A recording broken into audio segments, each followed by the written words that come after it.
$500 বা $600 আসলে মাস আগে 1 থেকে 1.5 মাসের জন্য 2 মাসের জন্য খোলা ছিল। মালদ্বীপ সরকার চায় যে 1 লাখের ভিতরে বাংলাদেশ থেকে লোক যাক। আর আসসালামু আলাইকুম, আপনারা যারা মালদ্বীপে যেতে চাচ্ছেন আজকের ভিডিওটি তাদের জন্য। আসলে অনেকেই আছেন আপনারা মালদ্বীপে যেতে চাচ্ছেন এবং মালদ্বীপে যাওয়ার জন্য আপনাদের প্রচুর পরিমাণ মানে ত্যাগ স্বীকার করতে হচ্ছে। যেরকমটি হলো যে অনেক দিন আপনারা অনেকের কাছে টাকা দিয়েছেন এবং সেই টাকা নিয়ে তারা রাখছে যে আজ ভিসা হয় কাল ভিসা হয়।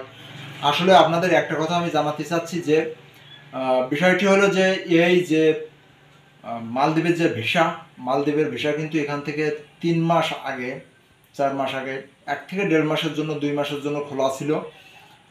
তো সেই সময় কিন্তু কিছু সংখ্যক লোক বাংলাদেশ থেকে মালদ্বীপে যায় এবং তারপর থেকে কিন্তু মালদ্বীপের ভিসা কিন্তু অলরেডি বন্ধ থেকে, কারণ এর একটাই সমস্যা হলো মালদ্বীপ সরকার চায় যে বাংলাদেশ থেকে যে সকল লোক নেবে সেখানে কিন্তু বাংলাদেশি লোক যারা আছে তারা কিন্তু প্রচুর পরিমাণ টাকা হাতাচ্ছে।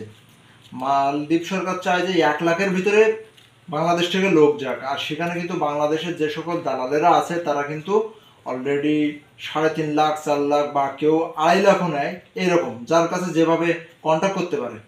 তো এখানে যাওয়ার পরে আপনাদের বেতনও দেখায় প্রচুর পরিমাণ যে হাই আপনি যদি মালদ্বীপে যান তাহলে আপনার বেতন হবে প্রচুর পরিমাণ।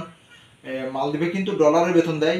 তো অনেকে দেখায় যে আপনি $500 বা $600 ইনকাম করবেন। আপনি যদি মালদ্বীপে কনস্ট্রাকশনে কাজ করেন তাহলে আপনার বেতন হবে $300।